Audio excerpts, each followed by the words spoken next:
Hello students, today we are starting class 10th chemistry chapter 2 acid, bases and salt.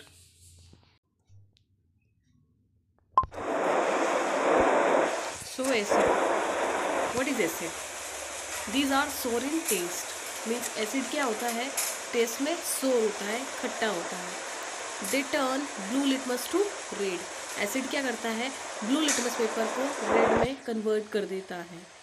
Okay. Third, they give H plus ion in aqueous solution.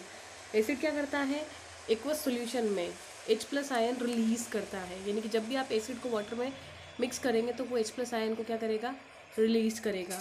ठीक है. Next है acid corrode metals. Acid क्या करता है, metals को corrode करता है. Okay. Corrode means खराब होना, मेटल को खराब कर देता है. ओके, समझ में आ रहा है. एग्जाम्पल देखते हैं हम इसका. Strong acid, weak acids. Strong acid, hydrochloric acid and sulphuric acid, both are common example of strong acid. Generally हम लोग हाइड्रोक्लोरिक एसिड और सल्फ्यूरिक एसिड को लैब में यूज़ भी करते हैं. ठीक है. Weak acids, acetic acid, oxalic acid, citric acid, they are weak acids. Okay. Strong acid actually होते क्या है, तो स्ट्रॉन्ग एसिड क्या होते हैं कि जब हम इनका एक्वस सॉल्यूशन बनाते हैं या स्ट्रॉन्ग एसिड को हम क्या करते हैं, वाटर में मिक्स करते हैं, तो वो पूरी तरीके से कम्प्लीटली क्या हो जाते हैं, अपने आयंस में डिसोसिएट हो जाते हैं. जैसे कि सल्फ्यूरिक एसिड को अगर हम वाटर में ऐड करते हैं तो सल्फ्यूरिक एसिड में H प्लस और HSO4 minus, H plus ion और SO4 माइनस 2 में कम्प्लीटली क्या हो जाता है, वो डिसोसिएट हो जाता है. हाइड्रोक्लोरिक एसिड को हम अगर वाटर में डिजोल्व करते हैं तो वो अपने आयंस में कम्प्लीटली डिसोसिएट हो जाता है H प्लस और Cl माइनस में. तो वो होते हैं स्ट्रॉन्ग एसिड. स्ट्रॉन्ग एसिड क्या होते हैं, जो इनका एक्वस सॉल्यूशन बनाने पर वो क्या होते हैं, कम्प्लीटली डिसोसिएट हो जाते हैं अपने आयंस में, वो होते हैं स्ट्रॉन्ग एसिड. और वीक एसिड क्या होते हैं, जैसे कि acetic acid, oxalic acid, citric acid. तो वीक एसिड क्या होंगे, जब इनका हम एक्वस सॉल्यूशन बनाएंगे तो ये क्या होते हैं, कम्प्लीटली डिसोसिएट नहीं होते हैं. सो स्ट्रॉन्ग एसिड की डेफिनेशन क्या होगी, a strong acid is an acid which ionizes completely in its solution. Okay. And weak acid की डेफिनेशन क्या हो जाएगी, चलो आप लोग बताएं.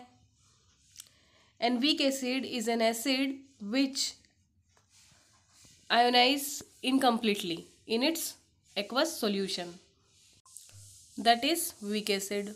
तो वीक एसिड और स्ट्रॉन्ग एसिड आपको समझ में आए होंगे. ओके. एक कॉमन एसिड की बात करते हैं तो हम जो घर में यूज़ करते हैं ये लेमन. तो लेमन क्या करता है, जो हमारा ब्लू लिटमस पेपर है, लेमन के अंदर सिट्रिक एसिड होता है. ठीक है. ये जो सिट्रिक एसिड है वीक एसिड है जो कि लेमन में प्रेजेंट होता है, और ये ब्लू लिटमस पेपर को रेड में कन्वर्ट कर देता है. जैसे ब्लू लिटमस पेपर हम लेमन के कॉन्टेक्ट में लाएंगे तो वो क्या हो जाएगा, रेड लिटमस पेपर में कन्वर्ट हो जाता है. तो आप एसिड क्या करता है, ब्लू लिटमस पेपर को रेड में कन्वर्ट कर देता है. ओके. अब हम देखते हैं कंसनट्रेटेड एसिड और डाइल्यूट एसिड क्या होते हैं. ठीक है. तो कंसनट्रेटेड एसिड क्या होंगे, जिसके अंदर क्या होगा, एसिड का अमाउंट क्या होता है, ज़्यादा होता है, और जो वाटर का अमाउंट है वो क्या होता है, कम होता है. उसको हम कहते हैं कॉन्सनट्रेटेड एसिड. ओके. और डाइल्यूट एसिड क्या होंगे, जिसमें एसिड का जो अमाउंट है वो क्या होता है, कम होता है, और वाटर का अमाउंट क्या होता है, ज़्यादा होता है. ये होते हैं डाइल्यूट एसिड. समझ में आ रहा है आपको कंसनट्रेटेड और डाइल्यूट एसिड क्या होंगे. कंसनट्रेटेड एसिड में जब हम वाटर ऐड कर देते हैं तो वो डाइल्यूट में कन्वर्ट हो जाता है. समझ में आया. Bases, these are bitter in taste. Bases कैसे होते हैं, टेस्ट में बिटर होते हैं, कड़वे होते हैं. They turn red litmus to blue. ये क्या करते हैं, रेड लिटमस को ब्लू में कन्वर्ट कर देते हैं. Okay. They give OH minus ion in aqueous solution. Bases क्या करते हैं, जो जब हम इसको एक्वस सॉल्यूशन में, मतलब जब हम बेस को वाटर में डिजोल्व करते हैं तो वो क्या देते हैं, क्या रिलीज करते हैं, OH माइनस आयन, जिसको हम हाइड्रोक्सिल आयन या हाइड्रोक्साइड आयन भी कहते हैं. समझ में आ रहा है. जब एक्वस सॉल्यूशन मतलब वाटर में मिलाते हैं कोई भी बेस तो वो देता है हमको OH माइनस आयन, और एसिड देता है H प्लस आयन. समझ में आ रही है, याद रखें. नेक्स्ट पॉइंट, सोपी इन टच. जो बेसेस होते हैं वो किसे होते हैं, सोपी होते हैं, चिकने चिकना आपको फील होगा जब आप उसको टच करेंगे तो. ओके. कुछ एग्जांपल्स देखते हैं हम इसके, स्ट्रॉन्ग बेस और वीक बेस। स्ट्रॉन्ग बेस का एग्जांपल है common NaOH, KOH, NaOH sodium hydroxide, KOH potassium hydroxide, CaOH का whole twice calcium hydroxide. These are the strong bases. Okay, NaOH, KOH और कैल्शियम हाइड्रोक्साइड स्ट्रॉन्ग बेसिस है। Now weak bases, ammonium hydroxide NH4OH, ये क्या है, एक weak base है। ठीक है, अभी जस्ट मैं आपको बता चुकी हूँ कि स्ट्रॉन्ग एसिड और वीक एसिड क्या है। उसी टाइप से स्ट्रॉन्ग बेस और वीक बेस क्या होंगे। Strong base are those base which dissociate completely in its solution. Okay, और वीक बेस क्या होंगे, जो इनकम्प्लीटली क्या होंगे, डिसोसिएट होंगे इसके आयंस में, पूरी तरीके से डिसोसिएशन नहीं होगा, वो होंगे वीक बेस। और स्ट्रॉन्ग बेस वो होंगे जो जिनका पूरी तरीके से उनके एक पास सॉल्यूशन में वो आयंस में डिसोसिएट हो जाए। ठीक है, एक कॉमन एग्जांपल लेते हैं सोप का। सोप के अंदर आपका प्रेजेंट होता है NaOH, है ना। NaOH सोप और डिटर्जेंट के अंदर आपको मिलता है देखने को। NaOH और KOH दोनों का यूज़ होता है सोप बनाने के लिए। ठीक है, और जो ये सोप है ये क्या करता है, रेड लिटमस को ब्लू लिटमस में कन्वर्ट कर देता है, क्योंकि सोप क्या है, एक बेस है। जैसे कि हमने बताया था लेमन में एसिड होता है, ऐसी सोप क्या है, बेस से बना हुआ है, इसलिए सोप क्या है, बेस की प्रॉपर्टी शो करता है, रेड को ब्लू में कन्वर्ट करता है। अब देखते हैं alkali. These are base which are soluble in water. Alkalis क्या होते हैं, बेस होते हैं जो कि वाटर क्या होते हैं, वाटर सोल्यूबल होते हैं। जैसे कि NaOH एक बेस है जो कि एल्कली भी है, जो कि क्या होता है, वाटर में डिजोल्व हो जाता है। ठीक है, तो एल्कली समझ में आया। एल्कली क्या है, बेस है जो कि वाटर सोल्यूबल होते हैं। एग्जाम्पल है NaOH। नेक्स्ट टॉपिक है इज इंडिकेटर। ओके, अब सपोज एक कोई सब्सटेंस है आपके पास और उस सब्सटेंस को आपको पता करना है कि ये एसिड है या बेस है, तो क्या करेंगे आप। हमने लास्ट पढ़ा कि acid are sour in taste and bases are bitter in taste. तो क्या आप टेस्ट करके पता करेंगे। अगर आप टेस्ट करते हैं तो आपकी लाइफ डेंजर में आ सकती है, क्योंकि हम एसिड और बेसिस को जनरली टेस्ट करके पता नहीं कर सकते कि वो एसिड है या बेस है। तो फिर क्या करेंगे, एक सब्सटेंस आता है हमारे पास, एक वर्ड आता है न्यू, इंडिकेटर। ओके, इस इंडिकेटर की हेल्प से हम सब पता करेंगे कि वो सब्सटेंस एसिडिक है या बेसिक है। ओके, समझ में आ रहा है। So indicator are the substance which changes their colour, smell in different type of substance. Indicator क्या है, एक ऐसे सब्सटेंस है जो क्या करता है, किसी भी दूसरे सब्सटेंस के कांटेक्ट में आता है तो कलर चेंज कर लेता है, कोई दूसरे सब्सटेंस के कांटेक्ट में आता है तो स्मेल चेंज कर लेता है, वो है indicator. Types of indicator, there are 3 types of indicator. First है हमारा नेचुरल इंडिकेटर। नेचुरल इंडिकेटर क्या है, those indicator found in nature in plant called natural indicator. जो हमको नेचर से यानी कि प्लांट से ऑब्टेन्ड होते हैं उसको हम कहते हैं नेचुरल इंडिकेटर। ओके, जो नेचर या प्लांट से मिले। एग्जाम्पल की बात करते हैं हम, लिटमस, जो हम ऑलरेडी पहले पढ़ चुके हैं। ओके, तो लिटमस क्या है, प्लांट से ऑब्टेन्ड होता है हमको। ठीक है, और लिटमस पेपर को, जब ब्लू लिटमस पेपर को हम एसिड में डिप करते हैं तो वो रेड में कन्वर्ट हो जाता है। ओके, और जब रेड लिटमस पेपर को हम बेस में डिप करते हैं तो वो ब्लू में कन्वर्ट हो जाता है, यानी कि लिटमस एसिड के साथ रेड और बेस के साथ ब्लू कलर देता है। नेक्स्ट है हमारा एग्जांपल हल्दी, जो कि हमको अगेन नेचर से मिलती है।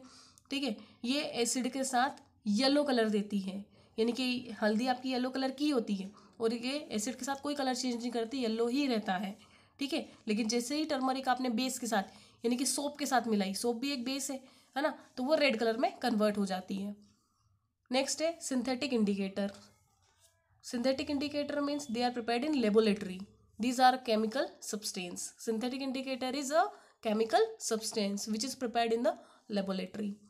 Example, methylene orange. Methylene orange is a chemical substance which is prepared in laboratory and it gives red color in acidic medium and yellow color in basic medium. Okay, methylene orange acid के साथ red colour और base के साथ yellow colour देता है। Next example is फिनोफ्थिलीन।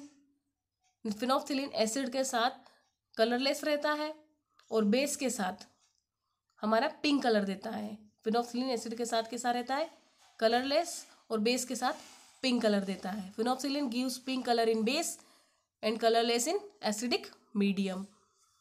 Okay, are you getting my point? Next है olfactory indicators. This substance have different order in acids and bases. जो olfactory indicators होते हैं उनकी ऑर्डर, उनकी खुशबू एसिड और बेस के साथ अलग अलग होती है ना। ये क्या करते हैं, ऑर्डर चेंज से हमको पता चलता है कि एसिड है या बेस है। एग्जाम्पल लेते हैं वेनिला एसेंस। वेनिला एसेंस क्या करता है, जब हम उसको वेनिला एसेंस को एसिड में ऐड करते हैं तो एसिड के साथ क्या करता है, ये स्ट्रॉन्ग ऑर्डर प्रोड्यूस करता है। एसिड के साथ वेनिला एसेंस क्या करता है, स्ट्रॉन्ग ऑर्डर प्रोड्यूस करता है, ठीक है। लेकिन जैसे ही हमने वेनिला एसेंस को बेस में ऐड करा तो बेस के साथ वेनिला एसेंस कोई भी ऑर्डर प्रोड्यूस नहीं करता है, ठीक है। तो कोई मतलब अपने बेस में ऐड करा तो कोई भी खुशबू नहीं आएगी, लेकिन जैसे ही आपने एसिड में ऐड करा तो एक स्ट्रॉन्ग ऑर्डर प्रोड्यूस करेगा। क्लोव ऑयल, क्लोव मीन्स लौंग का तेल, क्लोव ऑयल अगेन एसिड में आप ऐड करते हैं तो इसकी ऑर्डर स्ट्रॉन्ग हो जाती है, ठीक है, स्ट्रॉन्ग ऑर्डर देता है ये, और बेस के साथ वीक ऑर्डर देता है, यानी कि इतनी स्मेल नहीं आएगी, बिल्कुल कम आएगी, ठीक है, वीक ऑर्डर देता है। समझ में आया? तो ये थे olfactory indicator.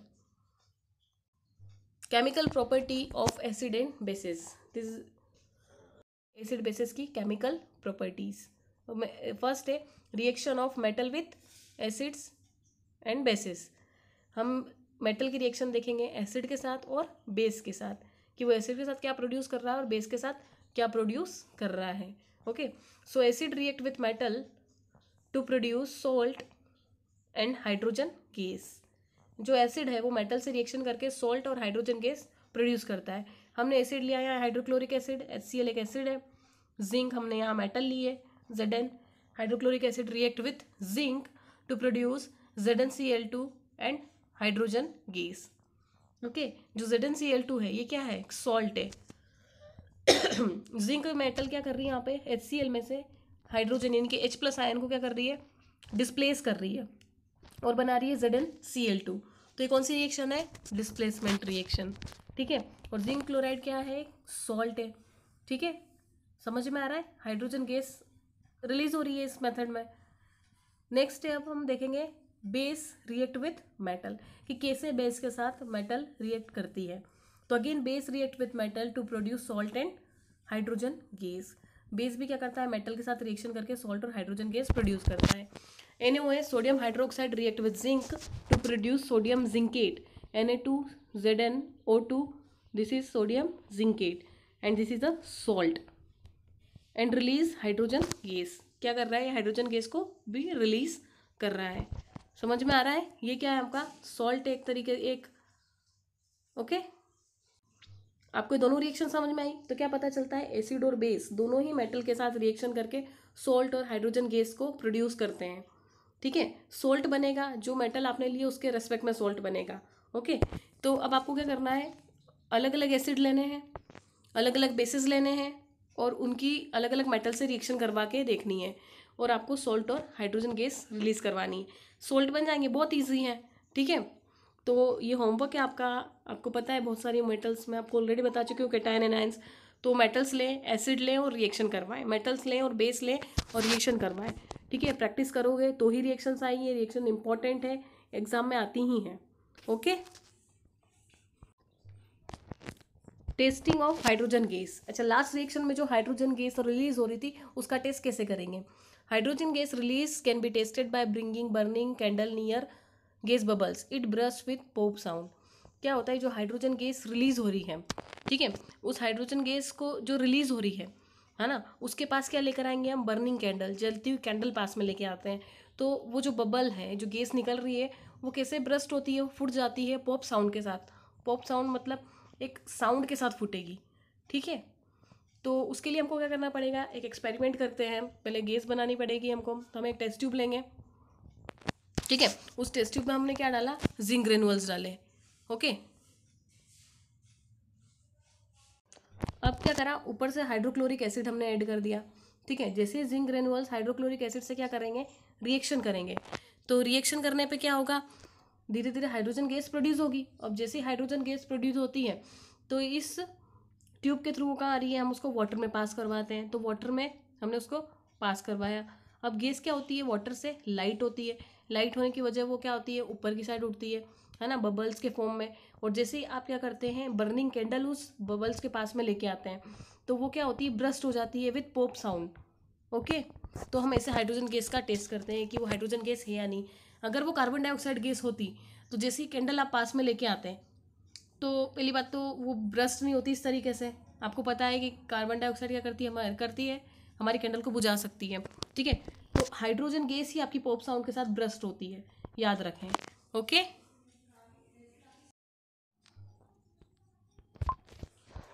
Next topic is reaction of metal carbonates and metal hydrogen carbonate with acid. हम देखेंगे मेटल कार्बोनेट और मेटल हाइड्रोजन कार्बोनेट कैसे एसिड के साथ रिएक्शन करते हैं और बेस के साथ रिएक्शन करते हैं। ओके,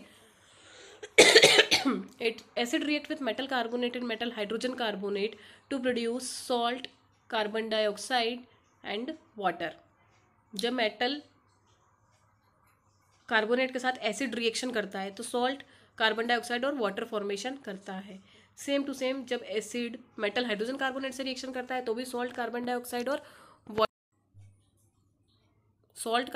वाटर प्रोड्यूस करता है। ओके,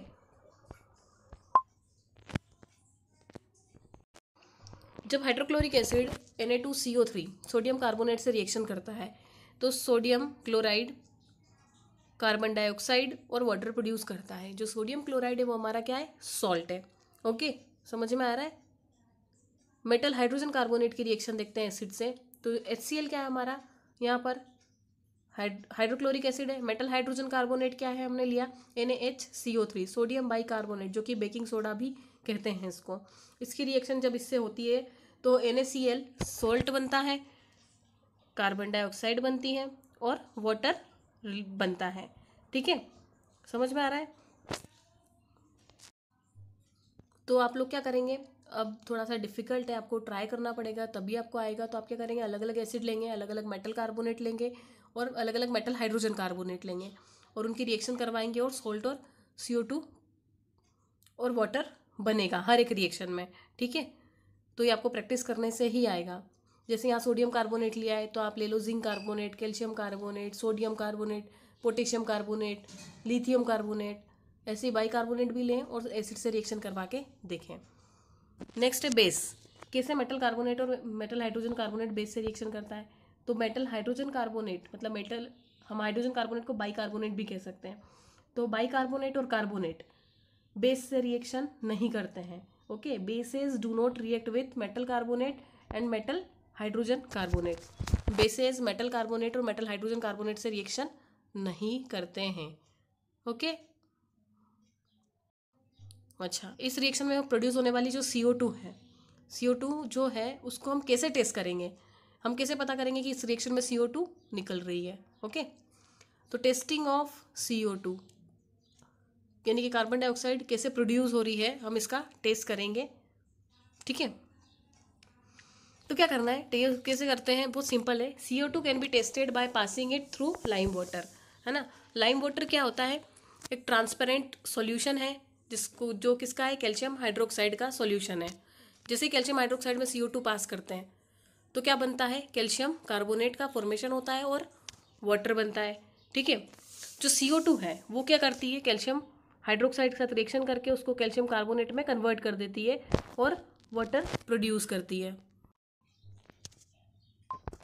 ठीक है, कैल्शियम कार्बोनेट क्या होता है आपका, मिल्की कलर का होता है। जैसे आपने लाइम वाटर में CO2 डाला तो वो ट्रांसपेरेंट सॉल्यूशन मिल्की कलर में कन्वर्ट हो जाता है। ठीक है, तो ये मिल्की कलर किसका होता है, कैल्शियम कार्बोनेट का होता है। ओके, जब हम एक्सेस में क्या करते हैं, हम कैल्शियम कार्बोनेट, जब ये लाइम वाटर में हम CO2 एक्सेस में पास करते हैं तो क्या होता है, जब एक्सेस में पास करते हैं तो जो मिल्की कलर है वो क्या हो जाता है, डिसअपियर हो जाता है और सॉल्यूशन आपका वापस से क्या बन जाता है, ट्रांसपेरेंट सॉल्यूशन बन जाता है। क्यों, क्योंकि उसमें फॉर्मेशन होता है सोल्यूबल कैल्शियम बाई कार्बोनेट का। अब इस रिएक्शन में कैल्शियम बाई कार्बोनेट का फॉर्मूला गलत दे रखा है तो मैं आपको शो करती हूँ रिएक्शन कैसे होती है। ओके, ये क्या है, कैल्शियम बाई कार्बोनेट का फॉर्मूला है।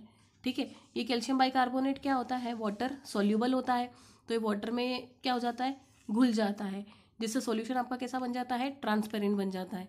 ठीक है। तो जब हम कैल्शियम कार्बोनेट में कार्बन डाइऑक्साइड यानी कि जो लाइम वाटर है, लाइम वाटर में हमने CO2 पहले पास करी थी, तो क्या बना था हमारा, कैल्शियम कार्बोनेट CaCO3 बना था। ठीक है। तो अब हम क्या कर रहे हैं, एक्सेस में CO2 पास कर रहे हैं, ज़्यादा अमाउंट में कार्बन डाइऑक्साइड को क्या कर रहे हैं, पास कर रहे हैं, तो क्या बनाता है, ये कैल्शियम बाइकार्बोनेट बनाता है, जिसको जो क्या होता है, वाटर सॉल्यूबल होता है, वाटर में घुल जाता है, जिसकी वजह से सॉल्यूशन क्या हो जाता है, अगेन ट्रांसपेरेंट। तो पहले क्या हुआ, लाइम वाटर में हमने कार्बन डाइऑक्साइड मिलाई, तो क्या बना हमारा, मिल्की कलर आया, मिल्की कलर में वो कन्वर्ट हुआ, जो कि किसका था, कैल्शियम कार्बोनेट का था। फिर हमने एक्सेस में कार्बन डाइऑक्साइड पास करी, तो फिर से हमारा सॉल्यूशन कैसा हो गया, ट्रांसपेरेंट हो गया। किसकी वजह से हुआ, because of soluble calcium by carbonate. Okay, समझ में आया। तो इस तरीके से हम क्या करते हैं, कार्बन डाइऑक्साइड की टेस्ट लगाते हैं। ओके, ये वाली टेस्ट कार्बन डाइऑक्साइड की प्रेजेंस को शो करती है। कार्बन डाइऑक्साइड ही लाइम वाटर को किस में कन्वर्ट करेगा, मिल्की में। ओके।